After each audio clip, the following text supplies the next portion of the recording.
পয়লা বৈশাখ মানেই আমাদের কাছে নতুন জামা, হালখাতা, মিষ্টির প্যাকেট আর বন্ধুদের সঙ্গে কবজি ডুবিয়ে খাওয়া দাওয়া।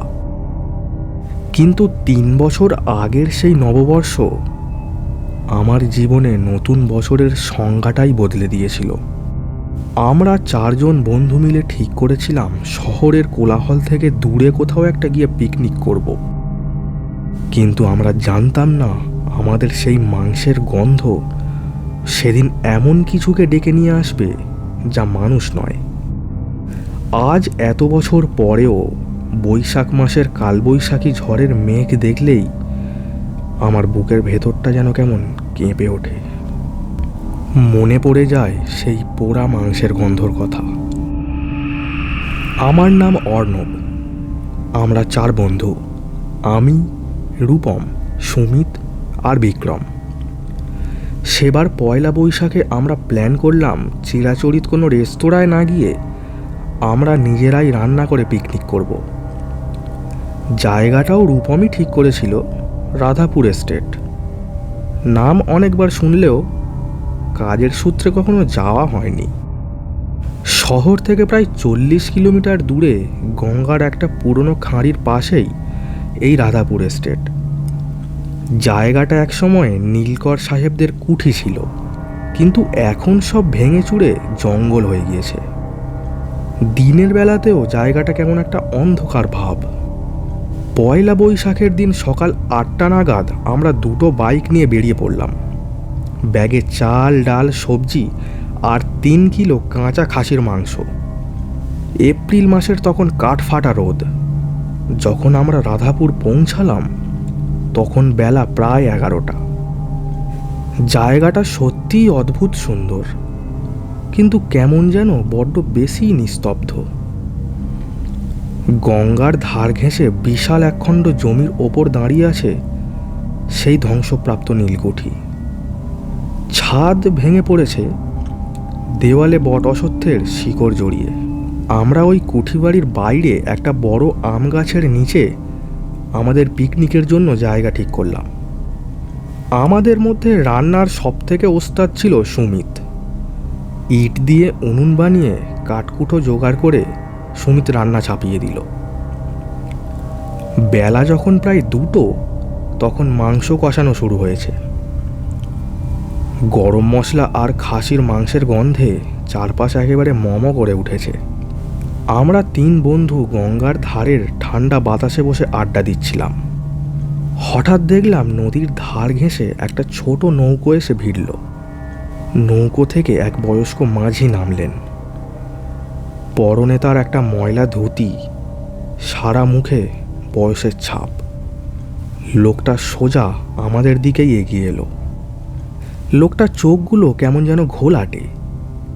সে আমাদের উনুনের দিকে তাকিয়ে খুব গম্ভীর গলায় বলল, বাবুরা, আজ নববর্ষের দিন এই শ্মশান ঘাটে মাংস তো না পোড়ালেই পারতেন। রূপম একটু রেগে গিয়ে বলল, মানে শ্মশান ঘাট মানে? এটা তো রাধাপুর এস্টেট। মাঝি মাথা নেড়ে বলল, ছিল, এক সময় নীলকর সাহেবদের কুঠি ছিল, কিন্তু সাহেবরা এদেশের চাষিদের ওপর খুব অত্যাচার করত। একবার পয়লা বৈশাখের দিনেই ক্ষিপ্ত চাষিরা এই কুঠির দরজা বন্ধ করে সব সাহেবদের জ্যান্ত পুড়িয়ে মেরেছিল। আর সেই থেকেই এই জায়গা অভিশপ্ত। মাংসের গন্ধ পেলে ওরা আজও জেগে ওঠে। সূর্য ডোবার আগে এখান থেকে চলে যান বাবুরা। কথাটা বলেই লোকটা আর এক মুহূর্ত সেখানে দাঁড়ালো না, নিজের নৌকো নিয়ে চলে গেল। আমরা তখন ইয়াং ব্লাড, এসব ভূতের গল্পে ভয় পাওয়ার পাত্র আমরা নই।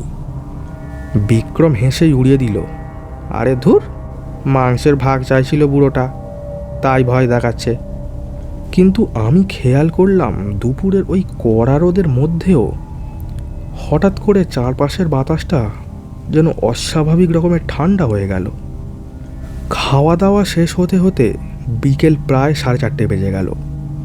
আমরা ভাবছিলাম এবার জিনিসপত্র গুছিয়ে রওনা দেব। ঠিক তখনই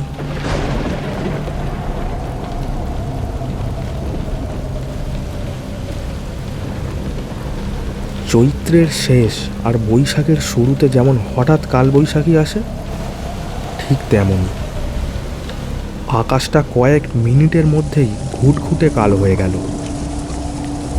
মনে হলো যেন বিকেলবেলায় এক ধাক্কায় রাত নেমে এসেছে। নদীর দিক থেকে প্রচণ্ড বেগে ধুলোর ঝড় ধেয়ে এলো। শিগগির ব্যাগে ঢোকা, রূপম চিৎকার করে উঠল। কিন্তু আমরা কিছু গোছানোর আগেই শুরু হলো মুষলধারে বৃষ্টি, সাথে বাজ পড়ার কান ফাটানো আওয়াজ। কোনো উপায় না দেখে আমরা আমাদের ব্যাগ আর বাইক ফেলে দৌড়ে সেই পরিত্যক্ত নীলকুঠির ভেতরে গিয়ে আশ্রয় নিলাম। কুঠি বাড়ির ভেতরটা ঘুটঘুটে অন্ধকার, কেমন স্যাঁতস্যাঁতে গন্ধ। আমরা চারজন একটা বড় ঘরের কোনায় গিয়ে দাঁড়ালাম। বাইরে তখন প্রকৃতির তাণ্ডব চলছে। আমরা নিজেদের মোবাইলের ফ্ল্যাশ লাইটগুলো জ্বেলে নিলাম। প্রায় আধ ঘন্টা কেটে গেল, কিন্তু ঝড়ের কোনো বিরাম নেই। হঠাৎ সুমিত বলল, ভাই, বাইকের চাবিটা তো বাইকেই লাগানো আছে, যদি কেউ নিয়ে চলে যায়। আমি বললাম, এই দুর্যোগে কে আসবে এখানে? কিন্তু সুমিত শুনল না।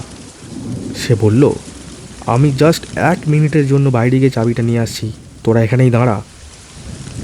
এই বলে সুমিত নিজের মোবাইলের আলোটা জ্বেলে অন্ধকারের মধ্যে দিয়ে কুঠির মেন গেটের দিকে এগিয়ে গেল। 5 মিনিট কেটে গেল, কিন্তু সুমিত ফিরল না। রূপমে একটু বিরক্ত হয়েই ডাকল, কিরে সুমিত, চাবি পেলি? কোনো উত্তর নেই। বিক্রম এবার একটু জোরে ডাকল, সুমিত, কোথায় তুই? বাইরে শুধু বৃষ্টির একটানা আওয়াজ। হঠাৎ আমাদের পেছনের দিক থেকে একটা গলা ভেসে এলো, কুঠি বাড়ির ভেতরের দিকে অন্ধকার করিডোর থেকে। অর্ণব, রূপম, এদিকে আয় ভাই, বাইকটা এখানে। আমার রক্ত জল হয়ে গেল। সুমিত তো গেটের দিকে, মানে সামনের দিকে গিয়েছিল। তাহলে তাহলে ওর গলা কুঠির পেছন দিকের ধ্বংসস্তূপ থেকে কি করে আসছে?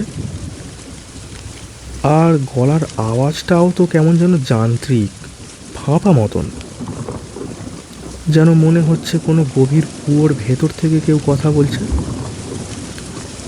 আমি ফিসফিস করে রূপমকে বললাম, রূপম, সুমিত তো ওদিকে যায়নি, কে ডাকছে? বুঝতে পারলাম রূপমের হাত কাঁপছে। সে নিজের মোবাইলের ফ্ল্যাশ লাইটটা পেছনের দিকে, মানে ওই অন্ধকার করিডোরের দিকে তাক করল। আলোর বৃত্তটা যেখানে গিয়ে পড়ল, সেখানে দেখলাম এক অদ্ভুত দৃশ্য। করিডোরের মেঝেতে একটা ভেজা দাগ, আর তার ঠিক পাশেই পড়ে আছে সুমিতের মোবাইল।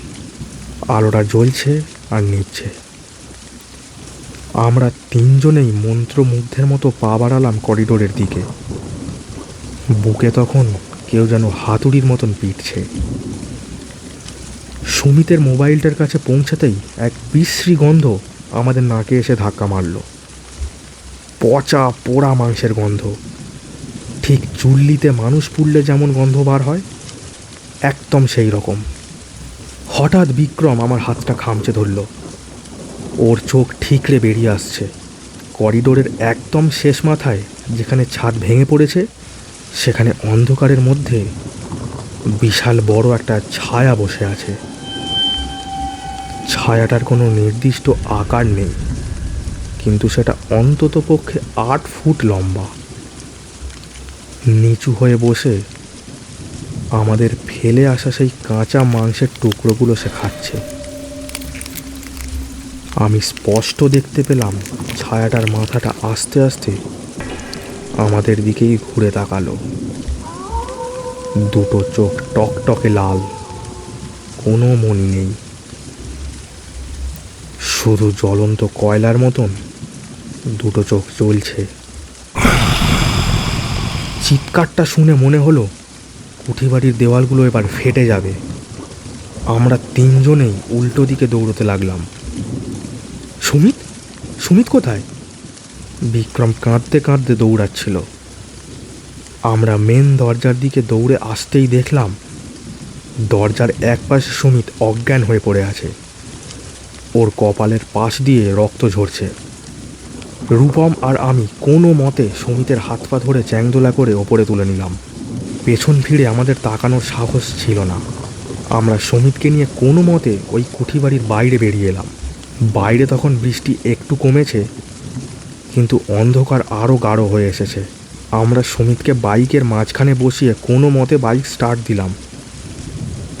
কোন দিক যাচ্ছি আমরা জানি না, শুধু চাইছি মন থেকে ওই কুঠি বাড়ি থেকে যতটা দূরে সম্ভব চলে যেতে।